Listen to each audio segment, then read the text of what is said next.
오늘은 우리의 터가 무너지면 이란 제목으로 말씀의 은혜를 나누겠습니다. 오늘 1절에 보니까요. 내가 여호와께 피하였거늘 너희가 내 영혼에게 새같이 내 산으로 도망하라 함은 어찌함인가. 아멘. 다윗이 아주 심각한 위기에 처한 것이 분명합니다. 그래서 여호와께 피하였다 이렇게 말해요. 근데 주변 사람들이 이렇게 말한대요. 새같이 산으로 도망해라. 다윗아, 여호와께 피하지 말고 빨리 새같이 산으로 도망하라 이렇게 했다는 거예요. 왜냐? 2절에 보니까 악인이 활을 당기고 화살을 시위에 먹임이여 마음이 바른 자를 어두운 데서 소리하는도다. 아멘. 활을 당기고 있다는 건 지금 생명이 아주 위태로움 가운데 있다는 얘기예요. 당장 죽을 수도 있으니 빨리 새처럼 산으로 도망해라 이렇게 말하는 거죠. 이스라엘 산, 산이라고 하는 게 무슨 우리처럼 그런 숲 많은 거대한 산은 아니지만 이스라엘의 산들 안에는 동굴들이 굉장히 많습니다. 동굴이 많아서 산으로 도망하란 말은 동굴로 피하라라는 말처럼 들려요. 실제 다윗은 동굴로 숨은 적이 많이 있었죠. 근데 여기는 산으로 도망하라는 게 그걸 말하는 것 같지는 않습니다. 왜냐하면 3절을 보시면 터가 무너지면 의인이 무엇을 하랴 이렇게 되어 있거든요. 여기 터는 국가의 법률이나 질서를 가리키는 단어거든요. 그러니까 이런 거예요. 국가가 법으로 너를 지켜줄 수 없으니 빨리 새처럼 이 나라를 떠나라. 이 나라에서 도망하라 이 말이에요. 그러니까 아마도 사울의 위협이었겠죠. 사울 왕이 아주 곳곳을 쫓아다니며 죽이려고 했잖아요. 근데 그 넓지도 않은 이스라엘 그 나라 이렇게 넓지도 않은데 도망을 가봐야 어디까지 얼마나 도망 다닐 수 있겠어요. 그러니까 그 나라에 있는 한은 사울의 위협으로부터 도망치기가 쉽지 않았을 겁니다. 그러니 지금 생명이 아주 위태로움 가운데 있으니 절체절명의 이 갈림길에서 빨리 산으로 떠나라고 말하고 있을 그때 다윗은 어디로 도망갔다고요? 여호와께로 피하였대요. 이 절체절명의 순간에. 사실은 다른 나라로 도망가는 게 훨씬 합리적인 생각 아닙니까? 다른 나라까지 쫓아와서 죽일 수는 없잖아요. 전쟁 아닙니까? 실제로 그래서 블레셋으로 도망간 때도 있긴 했어요. 더 이상 피할 길이 없으니까 블레셋으로 도망간 때도 있습니다. 어쨌든 다른 나라로 도망가는 게 분명히 합리적인 생각 같은데 다윗은 여호와께 피했다 이렇게 말하고 있어요. 우리가 신앙생활하다 보면 그런 상황에 직면할 때가 종종 있습니다. 주변에서 그런 말들 하죠. 야, 현실을 좀 직시해라. 야, 신앙이 전부냐? 하나님께 기도한다고 다 되는 줄 알아? 야, 적당히 좀 해라, 적당히. 그런 말들 안 들어보셨다면 여러분 대충 신앙생활 한 거고 제대로 하셨다면 이런 말 한두 마디씩 들어보셨을 거예요. 그죠? 그렇다 빨리 하세요 이렇게. 예, 그렇죠. 예. 물론 신앙이란 이름으로 현실을 도피해야 된다거나 아무것도 하지 말란 뜻은 아닙니다. 다만 신앙으로 돌파해야 될 상황들이 분명히 있을 때 타협하지 말라는 거예요. 믿음으로 돌파해야 된다는 겁니다. 예전에도 이렇게 보면 청년들 또 어떤 성도들 보면 그런 경우들이 있어요. 그 삶의 분주함과 고단함과 어려움들을 왜 모르겠어요. 이해는 하지만 그런 얘기하는 분들이 있어요. 청년들 중에도 저 시험이 있어 당분간 주일날 예배 못 드려요. 저 학원 가야 돼서 주일날 당분간 못 옵니다. 이런 일들이 있죠. 알바해야 돼서 또 취업 때문에 예배 못 드린다고 하는 경우들이 있습니다. 예외도 있으니까 다 싸잡을 수는 없는데 이제 객관적인 얘기를 드리는 거예요. 공부하지 말라는 거 아니고 알바나 취업하지 말라는 게 아닙니다. 우리에게는 신앙이라고 하는 더 큰 가치가 있기 때문에 여기에 타협하지 말고 더 굳은 믿음으로 신앙을 지켜나가야 된다는 얘기를 드리는 거예요. 주일날 예배를 드리기 위해서 우리는 성경에 말씀하신 대로 6일 동안 힘써 일해야 되는 겁니다. 그러니까 주일까지도 공부할 수밖에 없게 만들면 안 되고요. 6일 동안 열심히 공부해서 주일은 예배할 수 있도록 해야죠. 예. 우리의 삶의 원리가 그래요. 성경이 그렇게 말하잖아요. 엿새 동안 힘써 일하고 안식일을 거룩히 지키라고 하셨거든요. 그러니까 예배하기 위해서는 우리가 더 많은 시간들을 내게 맡겨진 일들을 성실하게 감당해야 합니다.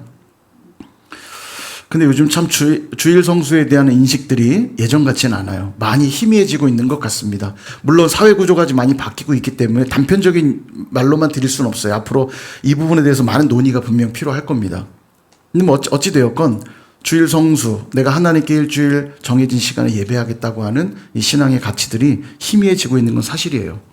영국 성공회 얘기 드렸죠. 400년 만에 영국 성공회가 생긴 지 400년이 좀 넘었는데 400년 만에 주일 성수법이 없어졌어요. 주일날 예배하지 않는 것, 뭐 그럴 수 있다. 예, 법을 지워버렸습니다. 예, 이게 우리에게도 그렇게 먼 얘기는 아닐지도 모르겠어요. 예. 그래서 어떤 면에서 신앙생활이란 산으로 도망하려는 마음과 여호와께 피하려는 마음의 싸움이 아닐까, 저는 그런 생각들을 해보게 됩니다. 성경에 나오는 많은 믿음의 사람들은 어떤 사람들이었냐면 우리보다 더 대단하게 훌륭하고 능력 있는 그런 사람들이 아니에요. 그런데 거기에 성경에 기록된 믿음의 사람들의 특징은 뭐였냐면 산으로 피하지 않고 여호와께 피한 자들이었다는 겁니다. 여호와께 피한다는 게 다시 강조드리지만 현실을 부정하고 외면하고 손 놓고 가만히 있는다는 뜻이 아닙니다. 잘 보세요. 기생 라합은 여호와께 피한 자였어요. 그래서 그는 구원을 받았고요. 예수님의 족보에 오르는 귀한 은혜를 입습니다. 그럼 여호와께 어떻게 피했냐? 자신에게 찾아온 정탐꾼들을 숨겨줬단 말이에요. 여러분, 이거 간단한 일이 아닙니다. 걸리는 날에는 사지가 찢겨 죽을 겁니다. 이거 반역자잖아요. 적의 정탐꾼을 감춰줬으니까 잡히는 순간 그냥 멸문짓, 그냥 아주 가문이 다 박살 나는 거예요. 나는 죽는 건 당연하고요. 그런데 기꺼이 그들을 숨겨줘요. 왜요? 하나님 믿었기 때문이거든요. 이게 여호와께 피하는 거였어요. 모압 여인 룻은 어떻습니까? 남편을 잃었습니다. 과거에 고대의 남편을 잃는 것은 여인에겐 절망적인 일이에요. 여인들은 경제권이 없었거든요. 남편이 없다는 건 절망적인 상황이에요. 그런데 시어머니 나오미가 그런 걸 알고는 네 어머니에게로 가라. 네 선조에게 가고 네 고향으로 돌아가라. 내가 보내줄게. 원래 안 되지만 자비를 베풀죠. 그럼 돌아가면 다시 뭐 재혼을 하거나 좋은 남자 만나서 살면 행복할 수 있는데 나오미가 아니요. 룻이 어머니를 따라가겠다고 하죠. 이 말은 하나님 때문이었어요. 어머니 하나님 나의 하나님 될 것이고 어머니 백성 나의 백성 될 거예요. 저 하나님 때문에 따라갈 거예요. 이렇게 말했어요. 이게 여호와께 피하는 일이었는데 이건 간단한 일이 아닙니다. 그 땅에 간다는 건 기본적으로 과부로서 그 땅에 가면 배고프게 살겠다는 의미고요. 더군다나 모압 여자였기 때문에 가면 홀대받을 게 뻔합니다. 이방 여자가 무슨 귀한 대우를 받겠어요. 천대받을 게 뻔하고 배고플 게 뻔한데도 그 길을 택해요. 왜요? 하나님 때문에. 이게 여호와께 피한 거였어요. 다니엘도 여호와께 피했거든요. 어떻게 피했는가? 다른 신들에게 절을 하고 기도하는 자들 다 사자굴에 넣을 거라고 공문이 내려옵니다. 다니엘이 그걸 알았어요. 그럼에도 여전히 전에 하던 대로 하나님께 기도하거든요. 왜요? 다리오가 나를 살려주는 존재가 아니라 하나님이 나를 살려주는 걸 믿으니까. 사자굴에 던져질 걸 알면서도 기도를 드렸단 말이에요. 이게 하나님께 피하는 일이었어요. 그러니까 여러분, 단순히 현실을 부정하고 아무 일도 안 하는 수준의 얘기가 아닌 거예요. 여호와께 피한다는 건 어마어마한 믿음의 결단과 믿음의 행위가 들어있는 겁니다. 이게요. 우리도 그렇게 여호와께 피하는 삶을 살아야 될 텐데 어떻게 하는 것이 그런 삶인지 세 가지로 살펴보겠습니다. 첫 번째는 눈을 들어 하나님을 바라보는 것입니다. 4절을 같이 한번 읽어볼게요. 시작. 여호와께서는 그의 성전에 계시고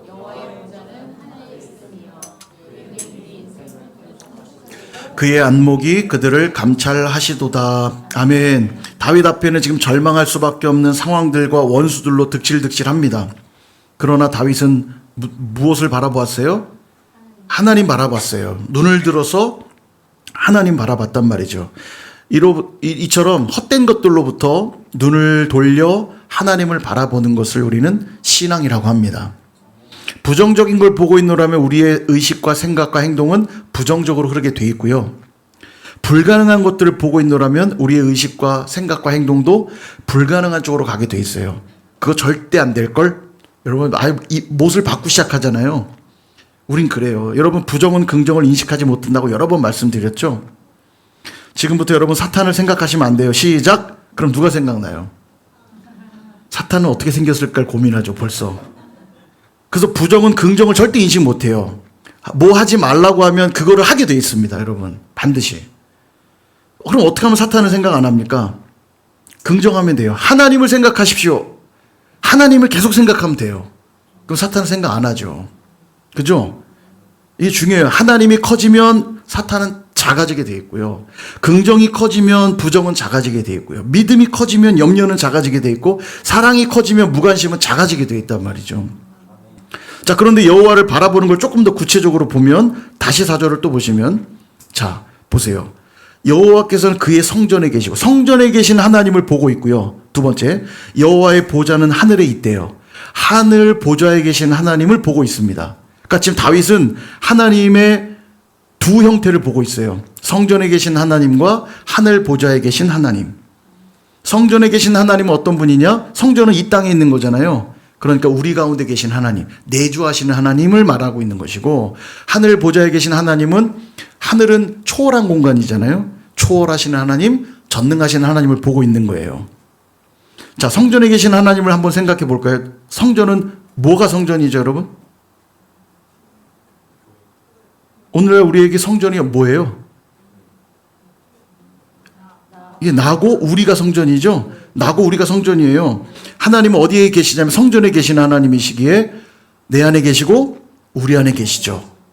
그걸 우리 이제 임마누엘이라 합니다. 하나님이 우리와 함께 계시다. 임마누엘. 우리와 함께하고 계신 주님을 바라보는 거예요. 모두가 다 떠날 때에도 주님이 내 곁에 계시다는 사실만 확인한다면 새로운 세계가 열리는 겁니다.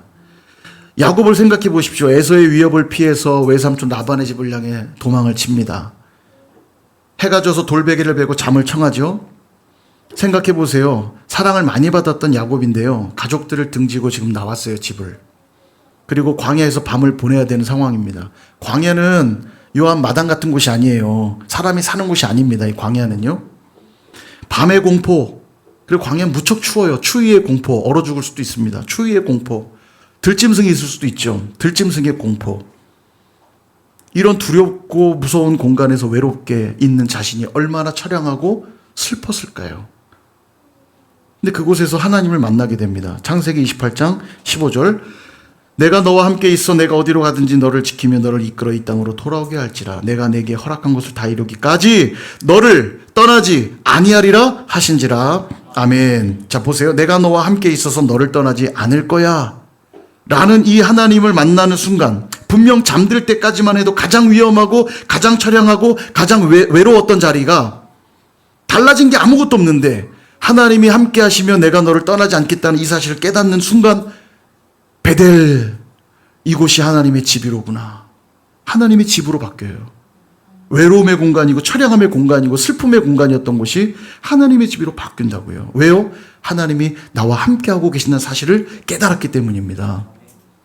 동일해요. 우리 삶 속에서 하나님이 나와 함께하고 계신다는 사실을 깨닫는 건 그래서 너무너무 중요해요. 그럴 때 평범한 일상은 특별한 일상으로 바뀌게 될 것이고, 처량한 나는 존귀한 존재가 될 것이고, 불행한 나는 행복한 존재로 바뀌게 되는 것입니다. 믿으시길 축복합니다. 보좌에 계신 하나님을 또한 바라봤거든요. 이것은 하나님의 초월성을 말하는 거예요. 전능하심. 그러니까 다윗 자신은 인간으로서 너무너무 유한한 존재인데 무한하신 하나님을 바라보는 것이고, 나는 너무너무 무능한 존재인데 전능하신 하나님을 바라보고 있는 거예요. 그러니까 나와 함께 하신다는 내재성과 무엇이든 할 수 있다는 하나님의 초월성을 바라보면서 그분을 깨닫게 되자 누구에게 피하는 게 더 안전하다는 걸 발견한 거예요? 하나님께 피하는 것이 더 안전하구나. 그러므로 저와 여러분도 나와 함께 하시는 하나님, 그리고 전능하신 그 하나님을 늘 바라볼 수 있기를 주님의 이름으로 축원합니다. 두 번째는 하나님의 간섭하심을 믿으라는 겁니다. 자, 오늘 새벽에도 간섭에 대해서 말씀을 드렸는데요. 자, 4절 후반부를 보면 이렇게 돼 있어요. 제가 노란색으로 해놨는데, 그의 눈이 인생을 통촉하시고 그의 안목이 그들을 감찰하시도다. 아멘. 하나님의 눈이 우리의 인생을 통촉하시고 깊이 헤아려 돌보아 주신다는 의미예요. 그의 안목이 감찰해 주신대요. 이것을 한마디로 바꾸면 간섭하다, 이런 말이에요. 그냥 네가 어떻게 되든지 말든지 에라 모르겠다가 아니고요.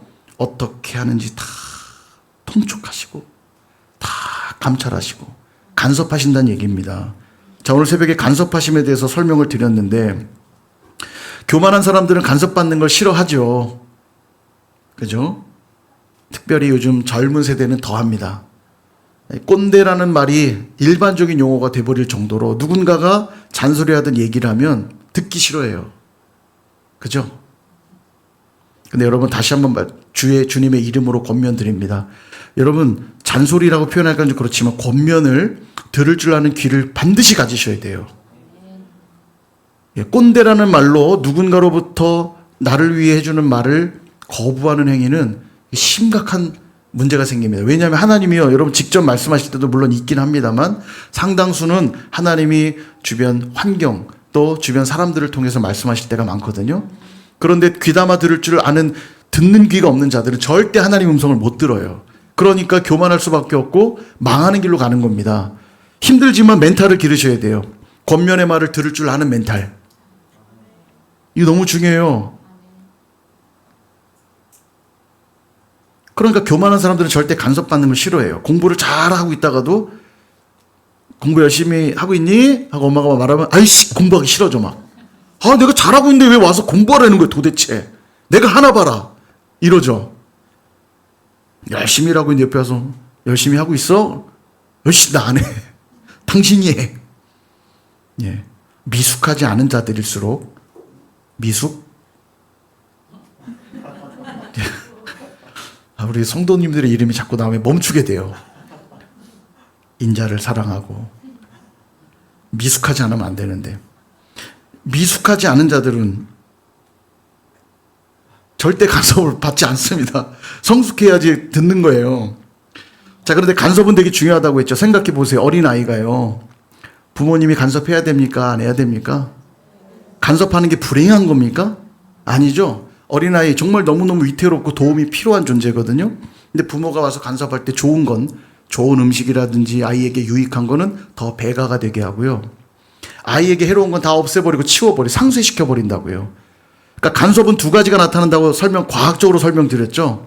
간섭은 파장이 겹칠 때 일어나는 현상을 간섭이라고 하는데 이 간섭은 두 종류의 특징이 나타난다고 그랬죠. 보상 간섭과 소멸 간섭. 하나는 배가가 되게 하고 하나는 상쇄시키는 간섭이에요. 우리 스피커 이렇게 두 개 놨잖아요. 두 개 놓은 거는 보기 좋으라고 두 개 놓은 게 아닙니다. 두 개를 놓음으로써 같은 음파를 나가게 함으로써 똑같은 음파가 겹쳐지면 이 음파가 배가가 되거든요. 그러니까 훨씬 더 큰 소리로 들을 수 있게 되고 스테레오로 듣게 하기 위해서 두 개를 놓은 거예요.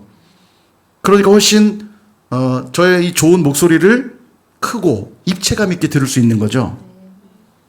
요건 동의하고 앞 내용을 좀 동의 안 하니까 대답 안 한 거죠. 믿음의 귀를 열면 좋은 소리로 들려요. 예. 자, 상쇄는 뭐냐? 제가 이제 노이즈 캔슬링으로 비유를 드렸어요. 노이즈 캔슬링. 지금 아마 여기 우리 젊은 가정들은 다 노이즈 캔슬링 되는 이어폰 하나씩 갖고 있을 겁니다. 그죠? 노이즈 캔슬링. 그죠? 예. 노이즈 캔슬링이 뭐냐면 외부 소음을 차단하는 기능이에요. 그럼 신기하죠? 어떻게 해서 외부 소음을 차단하냐? 귀를 막 꽉! 무슨 3M 귀마개 같은 걸로 귀를 막 틀어 막아서 소리를 막는 게 아니고 요게 원리가 뭐냐면 이어폰에 싸구려 이어폰은 집에 가서 하셔도 안 돼요. 고급 이어폰. 그래서 노이즈 캔슬링 여기 막 버튼 기능이 있어서 딱 누르고 있으면 비리링 하면서 이게 노이즈 캔슬링이 딱 돼요. 이게 딱 작동하면 어떻게 되냐면 외부 소음을 상쇄시킬 수 있는 다른 파장을 여기서 발생시켜가지고 소리를 상쇄시켜버리는 거예요. 안 들리게 만들어버리는 거죠. 귀가 인식 못하는 거예요. 그러니까 소음이 안 들리니까 이어폰에서 나오는 음악만 들리죠. 그래서 노이즈 캔슬링 중인 젊은이들이 가서 말을 걸면 대답 안 합니다. 무시하는 게 아니에요. 내 목소리가 안 들리는 거예요. 예, 그러면 이 사람 좋은 이어폰을 쓰는구나 하고 넘어가시면 돼요. 날 뭐 무시했니? 내가 다음 주부터 교회를 가니 마니? 젊은 것들에게 내가 뭐 무시를 당해 이러시면 안 돼요. 나도 써보자. 그리고 돈을 투자해서 좋은 거 사서 나도 껴보고. 근데 이제 운전하거나 자전거 탈 때 절대 노이즈 캔슬링 이거 하시면 위험합니다. 그럴 때 또 한번 띵 누르면 비리링 하면서 마이크가 켜지면서 외부 소리가 들어오게끔 또 바뀌어요. 좋습니다. 이게 아주 기능이 아주 좋아요. 중요한 건 지금 이어폰 광고 같이 됐는데, 간섭이란 좋은 거예요. 어떤 것은 배가가 되게 만들어주고 어떤 건 상쇄시키는 거란 말이에요. 하나님이 우리 인생에 간섭하실 때 그런 일들이 벌어집니다. 은혜로운 일들은 더 배가가 되게 해서 더 행복하고 복되게 해주시고요. 비은혜 같은 일들을, 정말 악한 것들, 더러운 것들, 문제되는 것들은 하나님이 오셔서 다 상쇄시켜 주신다고요. 마치 어린아이 앞에 놓여있는 위험한 물건들 빨리빨리 와서 탁탁탁 하나님이 알아서 탁 부모님이 와서 치워주듯이 우리 인생길에 여러분이 잘 살아서 여기까지 온 것 같지만 아닙니다. 하나님이 간섭해 주셔서 여러분 앞에 놓여있는 위험들을 하나씩 치워주시고 바꿔주시고 지켜주셔서 여기까지 오신 거예요. 그러므로 우리가 하나님의 간섭하심을 구해야 되고요. 이걸 믿으셔야 돼요. 하나님 내 인생 가운데 오셔서 저를 좀 간섭해 주세요. 간섭해 주세요. 근데 여러분 거꾸로 기도하죠. 필요한 것만 주시고 저한테 이거 해라 저거 해라 말씀을 하지 마세요. 딱 지금 제게 필요한 건 그냥 우리 아들 취업하는 겁니다. 그 외에는 나한테 요구하지 마세요. 이렇게 기도하면 됩니까? 안 됩니까? 안 되죠. 제가 하나님이 아닌 걸 감사하게 여기십시오, 진짜. 제가 하나님이었으면 끝장났습니다. 얼마나 감사한지 우리 하나님, 그 넓으신 하나님의 그 사랑과 은혜가 있기에 우리가 여기 있어요. 보십시오. 다윗이 스스로 생명을 지켰던 게 아닙니다. 사무엘상 23장 14절에 보면 다윗이 광야의 요새에도 있었고 또 십광야 산골에도 머물렀으므로 사울이 매일 찾되 하나님이 그를 그의 손에 넘기지 아니하시니라. 아멘. 자, 보세요. 광야의 요새에도 있었고 광야의 산골에도 머물렀대요. 여기저기 도망다녔다는 얘기예요. 잘 도망다녀서 안전했던 겁니까? 아니에요. 너무너무 잘 숨었기 때문에 안전했던 게 아니라 사울이 늘 찾았는데 하나님이 사울의 손에 넘겨주지 않으셨다는 거예요. 여러분, 사울은 어마어마한 군사를 가지고 있고 최고 권력자잖아요. 마음만 먹으면 다윗 하나 찾는 게 뭐가 그렇게 어렵겠어요. 그런데 하나님이 못 찾게 했대요. 다윗이 지금 이 사무엘상 23장의 그 내용을 설명을 조금 드리면 그일라라고 하는 지역에 블레셋이 쳐들어옵니다. 그러니까 우리 동족들이 어려움을 당하잖아요. 그러니까 다윗이 마음이 너무 아픈 거예요. 자기도 도망다니는 주제에 기도했어요. 하나님, 제가 가서 도와야 되는 겁니까? 사울은 진짜 못됐어요. 자기 백성들이 블레셋에 공격받고 있는데 도와주지도 않고 내버려 두고 있으니 다윗이 너무 안타까워 기도합니다. 하나님, 제가 도와야 됩니까? 그랬더니 가라. 하나님, 가라고 말씀하세요. 그때 옆에 참모들이 말려요. 가면 안 돼요. 가면은 사울이 어디 있는지 눈치채서 쫓아올 거 아닙니까? 다윗 가면 안 돼요. 참모들이 말려요. 근데 다윗은 명령에 순종합니다. 왜요? 여호와께 피하는 게 안전한 거니까. 가라고 하셨으니까 지켜주시겠지. 가요. 그리고 그일라에 있는 블레셋과 싸워 이깁니다. 그러니까 그일라가 얼마나 고마웠겠어요? 근데 누군가가 역시 예상대로 사울에게 꼬질러요. 다윗이 그일라에 있어요 하고 꼬질릅니다. 그리고 이제 사울이 온다는 소식을 들었는데 또 기도합니다. 하나님, 제가 그일라에 그대로 있어서 여기 있는 게 안전한 겁니까? 어떻게 하면 좋겠습니까? 그랬더니 하나님 또 말씀해 주시기를 사울이 오면 그일라 주민들이 너를 내줄 것이다. 도망가란 얘기죠. 여러분, 세상에 이런 게 어디 있어요? 아니, 아무도 도와주지 않는데 스스로 와가지고 도와줬더니 그일라 주민들은 남들은 뭐래도 우리가 다윗을 지킬 거예요 이렇게 해야지 되는데, 아니 내준다고? 세상에 이게 은혜입니까? 야, 정말 믿을 놈 하나 없다. 정말 의지할 놈 하나 없다. 이런 생각 들지 않겠어요? 다윗이 거기를 빠져나오는데 이게 은혜입니다. 하나님이 계속 지켜주고 계시죠? 가라고 말씀하시고 나오라고 말씀하시고. 어차피 그일라 주민들이 나를 지켜주는 거 아니에요. 사울이 나를 지켜주는 거 아닙니다. 오늘도 나를 지키시는 분은 누구예요? 하나님이잖아요. 그러니까 도망치면서도 다윗이 맨날 노래했던 거예요. 주님만 나의 피난처시고 주님만 나의 도움이시고 주님만이 나의 모든 것이라고 맨날 찬양한 겁니다. 실제로 주님이 지켜주셨으니까. 이게 바로 하나님의 간섭하심이에요. 내버려 두지 않으시고 간섭하심. 여러분, 지금 하나님의 간섭하심에 맡겨야 할 일들이 있습니까? 그럼에도 혹시 내가 붙들고 씨름하고 있는 것들은 없나요? 그렇다면 오늘 밤에 기도하시면서 하나님 간섭해 주십시오. 기도하실 때 하나님이 통촉하시고 감찰하여 주실 줄로 믿습니다. 마지막 세 번째는 재판장 되심을 믿으라는 겁니다. 5절, 여호와는 의인을 감찰하시고 악인과 폭력을 좋아하는 자를 마음에 미워하신대요. 참된 재판장이 되어주신다는 뜻이거든요. 의인은 구원하시고 악인은 심판하신다는 얘기입니다. 우리가 살면서 가장 힘든 일을 하나 꼽으라면 아마 억울한 일을 당하는 것일 겁니다. 정말 죽는 것만큼 괴로운 일이 억울함을 당하는 거예요. 오늘날 세상을 보십시오. 공정과 상식이 다 무너졌잖아요. 억울한 일들을 참 많이 당하지 않을 수가 없어요. 그래서 우리가 그런 얘기 많이 듣죠. 집안에 검사 하나쯤은 있어야 돼. 법관 하나쯤은 있어야 되고 경찰 하나쯤은 있어야 돼. 이런 말들 하죠. 그 말은 불공정한 일들을 많이 당한다는 뜻이에요. 그리고 실제로 빽 있고 줄 있는 사람들은 법망을 다 피해 다니잖아요. 저희 아버지 그 자전거 사고 당했을 때 자전거를 타고 길을 건너시다 차에 받쳤는데, 자전거도 여러분 이 차로 이 이륜 자동차로 들어가요. 타고 움직이면요. 그래서 길을 건널 땐 절대 내려서 끌고 건너셔야 돼요. 그러면 보행자로 인식되는데, 타는 순간 이게 이륜 차 같은 게 된단 말이에요. 자전거를 타고 건너시다 받쳤어요. 공중 한 3바퀴 돌고 땅에 떨어지셔서 기절하셔갖고 머리 피를 잔뜩 흘리고 수술까지는 아니지만 심각한 치료를 받으셨거든요. 누가 봐도 피해자는 오토바이한테 참 바친 거예요. 오토바이. 누가 봐도 피해자는 자전거 타는 힘없는 저 아버지가 피해자인데, 자전거를 타고 길을 건너다 바친 거라 이 과실이 꽤 있는 거예요. 그럼에도 불구하고 조사를 받는 과정에 이 오토바이, 배달 오토바이는 아마 이 배달 업체랑 관련해서 뭐 전문 뭐 변호사 이렇게 뭐 라인이 있었던 것 같아요. 경찰에 뭐가 들어간 것 같아요. 뭐 증거 같은 거 보여달라고 얘기를 해도 다 보여주지도 않고 안 된다고 하더니 막 그냥 이렇게 하다가 아무튼 상당한 피해자가 오히려 피해를 입힌 자가 돼갖고 그 상재 같은 게 들어가가지고 결국 보상은 이렇게 합의는 하긴 했는데 한 2천만 원 합의를 했나? 그래서 나중에 산재 이렇게 처리돼서 지금 아마 얼마씩 또 갚고 계신 걸로 잘 알고 있는데, 제가 보면서 내가 검사가 됐어야 되는데 그런 생각이. 아무튼 참 억울한 일들이 많이 있어요, 살면서. 그죠? 돈 없고 백 없으면 그렇습니다. 세상에서도 그렇게 불공정하게 살아가는 일들이 많은데, 하나님을 믿고 하나님의 뜻대로 산다는 건 훨씬 더 불리한 상황에 놓일 때가 많습니다. 왜냐하면 참아야 하고 양보해야 되고 이해해야 될 때가 참 많거든요.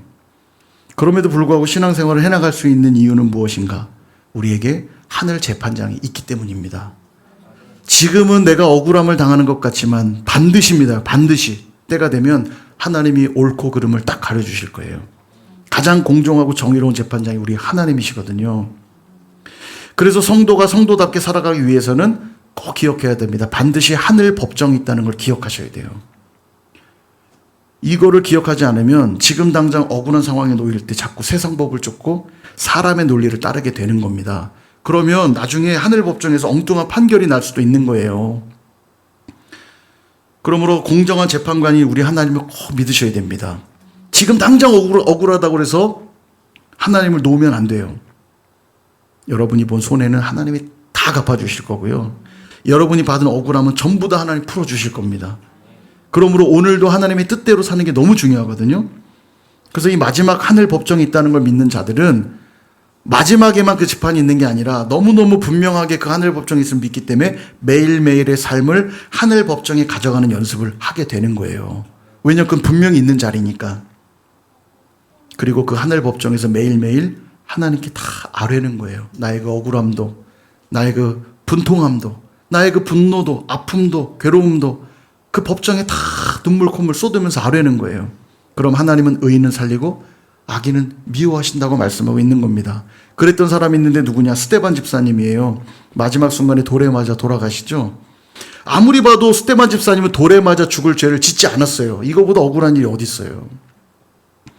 근데도 스데반 집사님 어떻게 이 억울한 상황을 감당했을까? 그는 죽을 때 천사의 미소를 하면서 죽었거든요. 도대체 어떻게 그럴 수 있나? 보십시오. 사도행전 7장 55절 56절. 스데반이 성령 충만하여 하늘을 우러러 주목하여 하나님의 영광과 및 예수께서 하나님 우편에 서신 것을 보고 말하되, 보라, 하늘이 열리고 인자가 하나님 우편에 서신 것을 보노라 한대. 아멘. 돌에 맞아 죽기 전에 하늘 문이 열려서 하늘 법정이 있다는 걸 보게 돼요. 그리고 하나님이 직접 스데반이 의인이라는 걸 확증시켜 주시죠. 여기 놀라운 장면은 뭐냐? 예수님이 하나님 우편에 서 계셨다는 거예요. 하나님 보좌 우편에 서 계셨다. 이건 뭐냐면 변호사가 되어주고 계시다는 뜻이에요.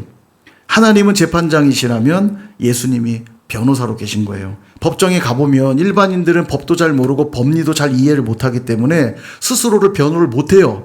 그래서 변호사를 고용하면 이 변호사가 나를 대신해서 모든 상황들을 설명하고 법리적으로 풀어주고 해석해서 재판을 이끌어내잖아요.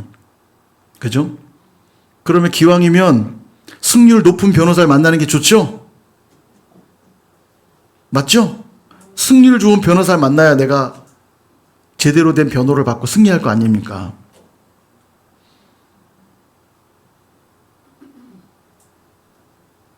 지금 스데반 집사님의 변호사는 누구냐면 예수님이에요.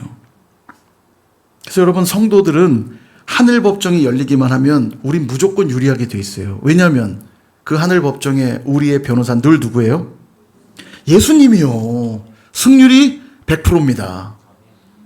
우리의 죄가 있겠지만 예수님이 딱 가서 변호해 주시는 거예요. 나의 피 흘림으로 그의 죄가 사해지지 않았습니까? 변호를 해주세요. 또한 당신의 의로 우리가 의롭게 되었다는 걸 변호해 주세요. 그래서 승률이 100%예요. 하늘 법정에만 가기만 하면 이건 무조건 이기는 싸움이에요. 하늘 법정에 가지 않을 이유가 없죠. 이보다 안전한 곳이 있습니까? 아마 매일 하루에도 수십 번 들락날락 할지 몰라요. 아니 그렇게 하셔야 돼요. 7절 보세요. 여호와는 의로우사 의로운 일을 좋아하시나니 정직한 자는 그의 얼굴을 배우리로다. 아멘. 의로운 자는 반드시 여호와의 얼굴을 본대요. 마치 스데반 집사님이 하나님과 그 우편에 서신 예수님을 보신 것처럼. 그러므로 자꾸 돈을 찾고 사람을 찾고 상황을 찾으려고 하지 마시고 오늘도 우리가 가야 될 곳은 하늘 법정인 줄 믿습니다. 거기가 가장 안전한 곳이에요. 말씀을 정리합니다. 사랑하는 여러분, 오늘도 도망칠 산을 찾아 헤매고 있습니까? 아니면 여호와께 피하고 있습니까? 소망하기는 여호와께 피하는 것이 가장 안전하고 복되다는 사실을 기억하실 수 있기를 바랍니다.